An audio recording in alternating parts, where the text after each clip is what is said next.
Nolan Wells documentary, The Questions That Still Have No Answers. What really happened to 18-year-old Nolan Wells?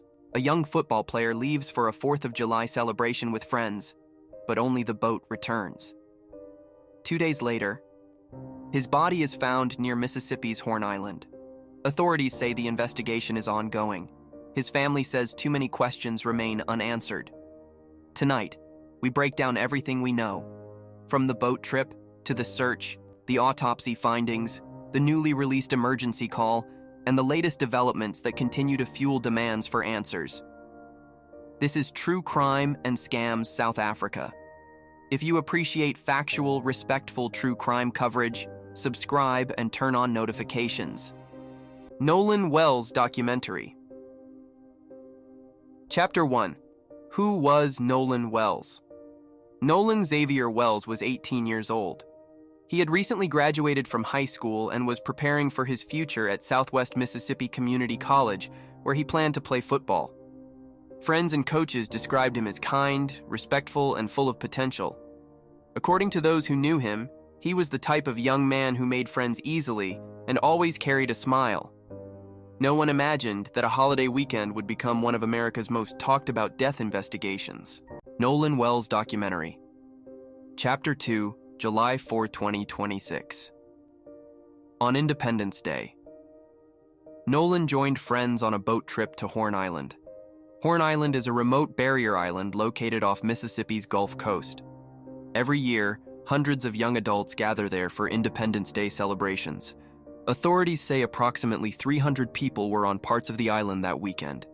The group reportedly spent hours on the island. At some point, everything changed. Investigators say Nolan was last seen alive that afternoon. According to statements given by friends, he allegedly decided to remain behind on the island because he planned to leave later with someone else. That explanation has become one of the biggest points of dispute. His parents say that decision doesn't fit Nolan's character. Nolan Wells documentary, Chapter 3, The Boat Leaves Without Him. As evening approached, the boat left Horn Island. Nolan was not on it. His phone also wasn't with him. Later, his parents would question why his phone returned, but Nolan did not. His mother eventually reported him missing. A massive search began involving multiple agencies, boats, aircraft, and volunteers. Nolan Wells documentary. Chapter 4. The Search. For nearly 2 days, search teams combed Horn Island. The Coast Guard, Marine Resources, the National Park Service, search aircraft, volunteer organizations. Everyone searched. Then, on July 6th, a park ranger discovered a body near the northwestern tip of Horn Island. It was Nolan Wells. His family was devastated, but for them, the questions were only beginning. Nolan Wells documentary. Chapter 5, The Investigation.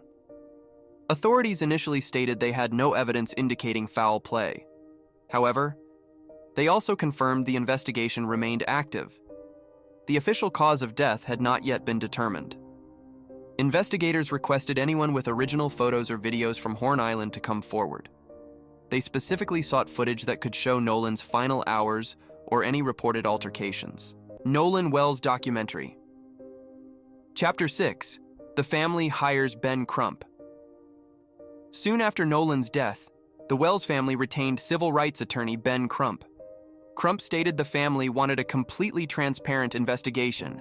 The family also requested an independent autopsy. Their message was simple. They wanted facts. Nothing more, nothing less. Nolan Wells documentary. Chapter 7. The Independent Autopsy. The independent examination did not determine how Nolan died. Doctors reported they could not establish either the cause or manner of death. They also stated they found no skull fractures or major deep tissue injuries. However, because of decomposition and limitations in what could be examined, they said they could not rule out foul play. The report also noted unusual red discoloration on the back of Nolan's head that required further evaluation. Importantly, the family has emphasized that this finding does not establish what caused his death. Nolan Wells documentary Chapter 8, The Sea Tow Call. One of the newest developments involves an emergency sea tow dispatch recording.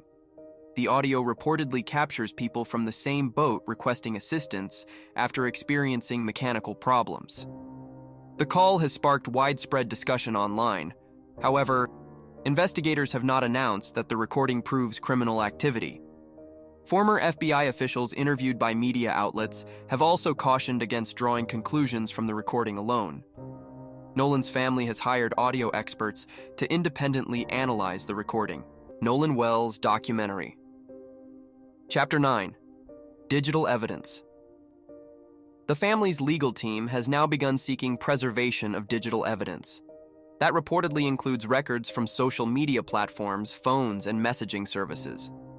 The family believes Nolan's final communications could help establish a more complete timeline. Attorneys have also requested preservation of phones connected to people present during the trip. Nolan Wells documentary. Chapter 10. Legal developments. According to recent reports, the family is preparing for possible legal action. Their attorneys have issued preservation notices to ensure electronic evidence is not destroyed. They have also said the investigation could ultimately be reviewed by a grand jury once investigators complete their work. At this stage, no one has been charged in connection with Nolan's death. Authorities continue to investigate. Nolan Wells documentary. Chapter 11. What we know. Here are the confirmed facts. Nolan traveled to Horn Island on July 4th. He did not return with the group. He was reported missing. His body was located 2 days later. The official investigation remains active. The official cause of death has not been publicly released. The independent autopsy was unable to determine exactly how he died. The family continues pushing for additional answers. Those facts are confirmed. For Nolan's family, the search has changed. It is no longer a search for Nolan. It is a search for truth. As investigators continue their work, everyone deserves to remember one important principle. Speculation is not evidence.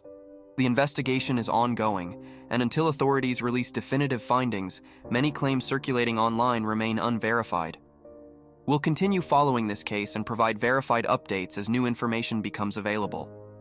If you found this documentary informative, subscribe to TrueCrime and Scam South Africa for factual reporting on major cases from around the world. I'm interested in your thoughts. What question do you think investigators most need answered next? Let us know respectfully in the comments.